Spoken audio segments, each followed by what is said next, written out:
Pessoal, bom dia, tudo bem? E aí, como é que fica agora depois desses fatos que nós vimos ontem, depois de todos esses resultados que aconteceram, como é que fica daqui para frente? É o que eu vou trazer para vocês aqui, uma análise de alguns caminhos possíveis do que poderia ou que poderá acontecer e vou trazer algumas referências, né, de estudos e leis e propostas e comentários daquilo que está sendo falado para que a gente possa ter um panorama para tentar mais ou menos entender o que está para vir aí daqui para frente. Antes disso, pessoal, convido você para se inscrever no canal, caso ainda não seja inscrito. Se já é inscrito, verifique se a sua inscrição está ativa e se você gostar do vídeo, não esqueça de dar o seu like, comentar e clicar aí no sininho das notificações. E não se esqueça de garantir o seu exemplar do meu livro Manual de Sobrevivência do Conservador no Século XXI, que eu acho que vai acabar hoje. Hoje deve acabar o estoque aí, vai ficar aí no mínimo uns 15 dias sem você poder adquirir. Então, se quiser garantir o seu exemplar, não perca tempo, tá certo? Lembrando que está no preço mais barato que eu já vi, R$19,53 por tempo limitado. Dá uma olhadinha lá. Pessoal, a gente olha essa situação e lembrando de uma pesquisa, né, de um estudo muito interessante que eu trouxe para vocês aqui com antecedência, né, a gente falou muito sobre isso, um estudo do professor da Universidade de Ohio, o Edward B. Foley, né, que publicou um artigo muito interessante no jornal de Direito da Universidade de Chicago. Ele fez em 2019 uma análise, uma projeção daquilo que ia acontecer no dia 6 de janeiro de 2020. E aí, não só no dia 6, né, em todo o processo ali do pleito de 2020, ele fez uma análise que estava dando tudo certo até ontem, porque ontem entrou um elemento fora do script, né? Entrou um elemento imprevisível que foi aquela arruaça que nós vimos ontem. Então, estava indo tudo conforme script, tudo dentro da legalidade, tudo certinho. No terceiro estado que foi apresentado ali na sessão conjunta do Congresso, que foi o estado do Arizona, primeiro a Alabama, depois o Alasca, no terceiro estado do Arizona, um deputado levantou uma questão de ordem. A questão de ordem o pedido estava por escrito e assinado também por um membro do Senado. Então, conforme determina a legislação americana, eles interromperam a sessão conjunta e cada um dos grupos parlamentares voltou para sua respectiva Câmara. Aqueles que estavam na Câmara continuaram na Câmara, os senadores voltaram para o Senado. E no meio desse processo todo, a gente viu que começou aquela arruaça, né? Então essa arruaça ela foi o elemento fora, né, do script. E qual foi o resultado prático dessa arruaça? O resultado prático foi, depois do que aquilo tudo que aconteceu, o pessoal voltou lá à tarde da noite, já entraram pela madrugada para continuar o processo, e aí aqueles senadores e deputados que estavam convictos que iriam levantar questões de ordem, né, pedir ali uma análise, pediu que fosse feita uma análise mais aprofundada, talvez 10 dias aí de um processo para que eles pudessem ter esse momento de verificação.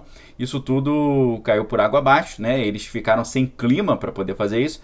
Anteriormente a arruaça lá, o clima estava muito favorável para isso acontecer, na boa, na paz, na tranquilidade, dentro da legalidade, né, com um diálogo aberto.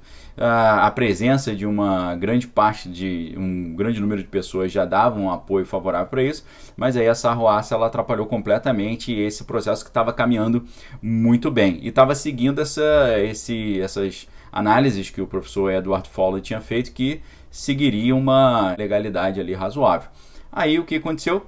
Esse elemento novo aí dentro do cenário atrapalhou tudo. Hoje a gente já sabe e já está meio evidente, né? Eu falei isso ontem numa live que eu fiz à tarde, que isso só iria atrapalhar, que essas atitudes ali eram completamente condenáveis. Isso não fazia parte do perfil dos apoiadores do presidente, o pessoal não tem esse tipo de perfil.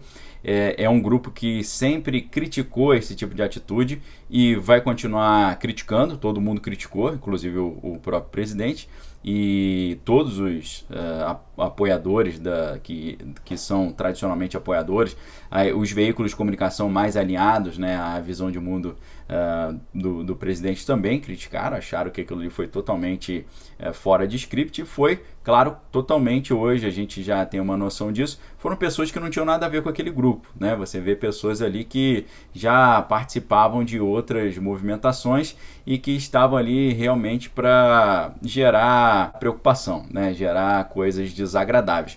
Foi o que aconteceu, então tá mais do que evidente que isso aí atrapalhou e não ajudou nem um pouco. E aí, pessoal, aquilo que estava tudo caminhando bem para ter um processo interessante ali de avaliação, de análises, de pesquisas, foi interrompido. Mas a gente fica analisando esse elemento novo, né, essa parte de fora, e a gente vê que aquele local é um dos locais mais protegidos do mundo, né? Como é que esse pessoal conseguiu fazer isso? A gente pergunta, é porque tinha muita gente? Foi um erro da organização ou teve algum outro tipo de problema? Foi o pessoal da proteção ali que cometeu algum erro ali na gestão? Algumas pessoas dizem que eles se programaram mal porque geralmente esses grupos que apareciam ali para dar apoio aos seus respectivos representantes são grupos pacíficos, né? São grupos que totalmente tranquilos. Então não havia na previsão desse evento uma previsão para ter algum tipo de coisa mais intensa. Então pode ter sido uma surpresa da parte desse pessoal da organização. Só que aí, ontem nós vimos alguns vídeos do pessoal da segurança abrindo os portões, né, liberando, em alguns casos, essa entrada. E aí a gente pergunta, foi porque não daria para segurar, porque tinha muita gente, eles perceberam que não ia ter condição ali de número de pessoas, não ia ter quórum para conseguir segurar, ou foi outra coisa, a gente não vai saber. Agora, ontem um deputado, depois que a reunião voltou, depois que a poeira baixou, o deputado fez um comentário interessante dizendo que ele ficou satisfeito de ver que pela primeira vez, né, o pessoal lá dos democratas, eles não defenderam retirar o financiamento da segurança, né, porque eles têm aí uma campanha muito aprofundada aí pedindo para tirar o financiamento do pessoal da segurança. Ontem eles viram que sem aquela segurança ficaria um negócio ruim para eles, né? Então a gente vai ver o que daqui para frente. O que está sendo desenhado é o que eles chamam de super maioria, é a maioria quando conquista a Casa Branca, o Senado e a Câmara, né? A gente viu no dia de ontem, né, a corrida lá no Senado, os dois candidatos representantes dos democratas venceram.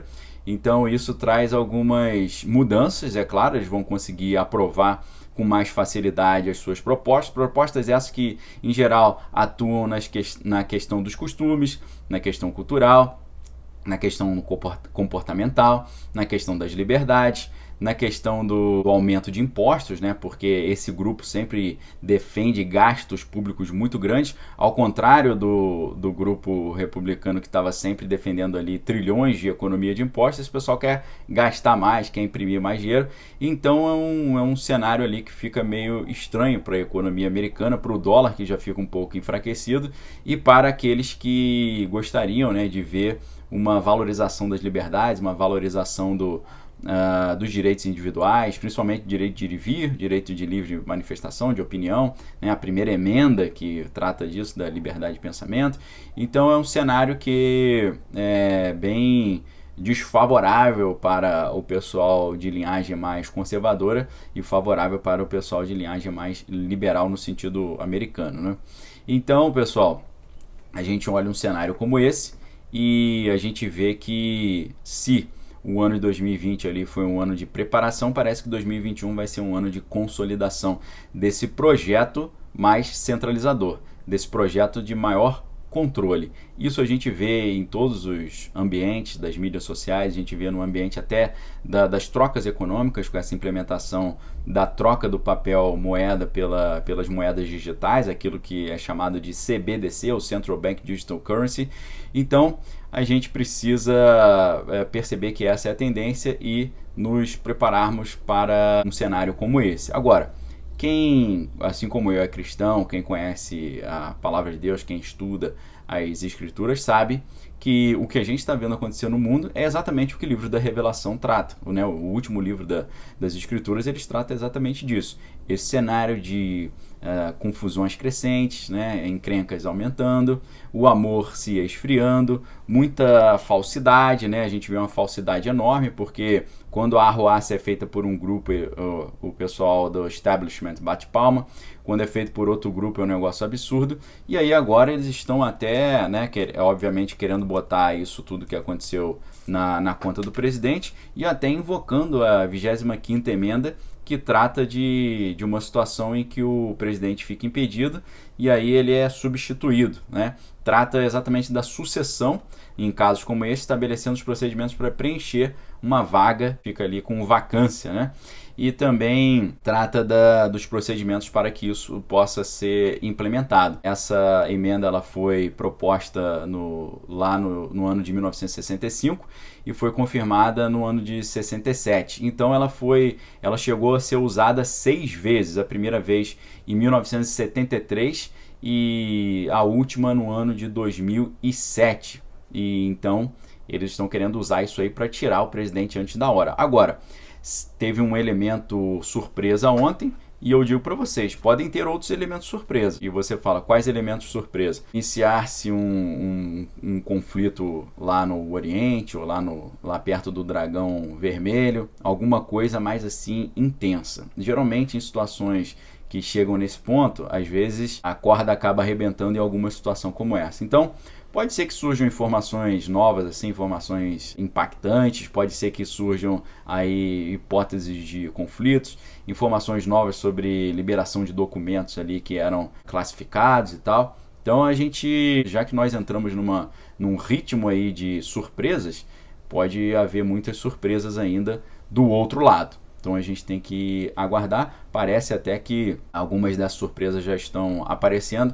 E na parte da tarde aqui, se Deus permitir, às 17 horas eu trago uma atualização para vocês, tá bom? Muito obrigado pela audiência. Dá uma olhadinha no livro lá, o Manual de Sobrevivência do Conservador no Século XXI, porque faltam pouquíssimas unidades. Eu acho que menos de 100 unidades. Ontem à noite, hoje eu não olhei ainda. Então, se você quiser garantir o seu exemplar, vale a pena dar uma olhadinha. Se inscreva no canal, examine todas as coisas que tem que é bom. E mais do que tudo, Deus está no controle. Tudo que estava escrito ali nas escrituras está acontecendo. E aí também está ali a dica para você se dar bem. E a dica para você se dar bem é: aqueles que estiverem firmes nos caminhos do Senhor serão livres da grande provação que está para vir sobre o mundo. Essa é a nossa certeza, essa é a nossa esperança, essa é a nossa confiança. O resto a gente entrega na mão de Deus. Um abraço a todos, fique com Deus aí, examine todas as coisas e tem que é bom. Valeu, um abraço!